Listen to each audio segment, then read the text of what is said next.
Ever wonder why you're willing to spend thousands on a bag that costs a few hundred to make? The luxury bag industry is a $25 billion game of psychological manipulation.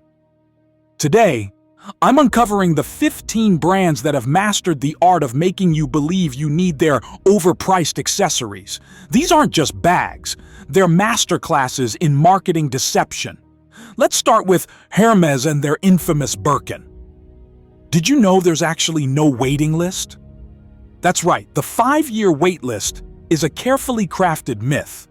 Hermes artificially limits supply while training sales associates to reject customers who haven't spent enough in-store previously. This false scarcity makes you believe you're joining an exclusive club when you finally earn the privilege to spend $15,000 on a bag. The average Birkin costs around $800 to produce but sells for 20 times that amount. Next is Chanel, who has raised their prices by over 60% since 2019 alone. Why? Because they can. Their marketing strategy revolves around heritage and exclusivity, constantly reminding you of Coco Chanel's legacy while making their products increasingly unattainable. They've mastered the art of making you feel like you're buying history, not just leather and metal. Louis Vuitton takes a different approach. They're experts at the status symbol game. Their monogram is one of the most recognizable patterns in the world, designed specifically to signal wealth to others. What they don't advertise is that they destroy unsold bags rather than discount them, maintaining the illusion that their products never lose value.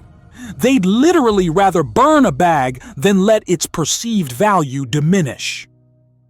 Gucci has perfected the celebrity association trap. By gifting their products to influencers and celebrities, they create the illusion that ownership puts you in the same social class. Their limited edition collaborations create artificial urgency, buy now or miss out forever. They're selling you proximity to fame, not craftsmanship. Prada leverages intellectual snobbery. Their minimalist designs and art world connections make customers feel sophisticated and culturally superior. Their marketing subtly suggests that owning Prada indicates higher intelligence and taste, not just wealth.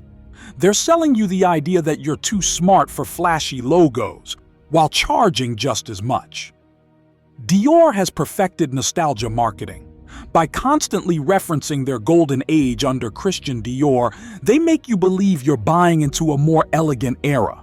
Their Lady Dior bag, made famous by Princess Diana, capitalizes on royal association without mentioning that today's bags bear little resemblance to their heritage pieces in terms of craftsmanship. Balenciaga thrives on controversy marketing. Their intentionally bizarre designs and ad campaigns generate outrage, ensuring they stay in headlines. This manufactured relevance creates the impression that they're cultural leaders rather than just another luxury brand. Their city bag became iconic not because of superior design, but because they paid celebrities to be photographed with it. Fendi mastered the revival strategy. By resurrecting their baguette bag from the 90s, they tapped into millennial nostalgia while convincing Gen Z they discovered something new. They create the illusion of timelessness while constantly changing their aesthetic to chase trends. Their prices have increased 300% since the bag's original release. Bottega Veneta employs stealth wealth psychology. By removing visible logos, they appeal to customers who consider themselves too sophisticated for obvious branding. Their distinctive weave pattern serves the same purpose as a logo, but allows customers to feel superior to logo people while still being recognizable to those in the know. You're paying for social signaling disguised as subtlety. Saint Laurent banks on the fantasy of French sophistication. Their marketing suggests that owning their bags will somehow transfer Parisian chic to you, regardless of where you live. They've perfected creating artificial need through seasonal changes that make last year's purchase feel instantly outdated. Celine manipulates you through literary and artistic references, making their customers feel intellectual and cultured rather than just wealthy. Their dramatic rebranding under Hedi Slimani created artificial scarcity for old Celine items, driving up resale prices and convincing consumers that new items would follow the same pattern. Valentino exploits the psychology of color ownership. Their rock stud collection claimed ownership of a specific shade of pink, making women feel they needed that exact bag to complete their wardrobe. This color-coding strategy makes their products instantly recognizable without obvious logos.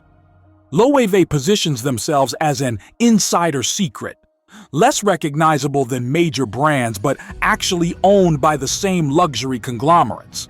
Their marketing creates the illusion of discovery, making customers feel clever for choosing them over more obvious luxury brands. Their puzzle bag is designed to be recognizable only to other fashion insiders, creating a false sense of belonging to an elite group.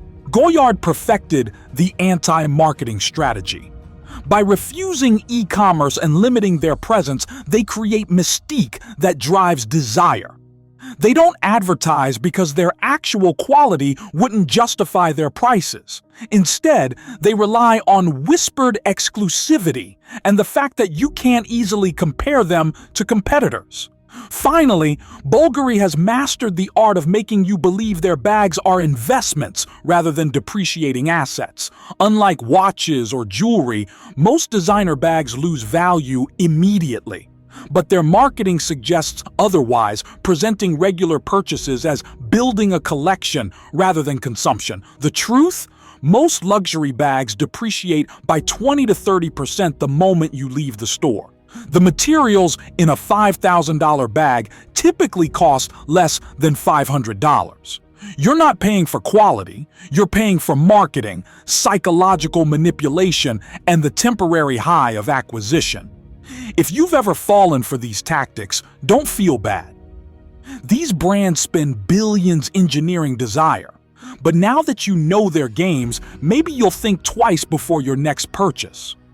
If you found this eye-opening, hit like and subscribe for more luxury industry exposés. Comment below which brand's tactics surprised you the most.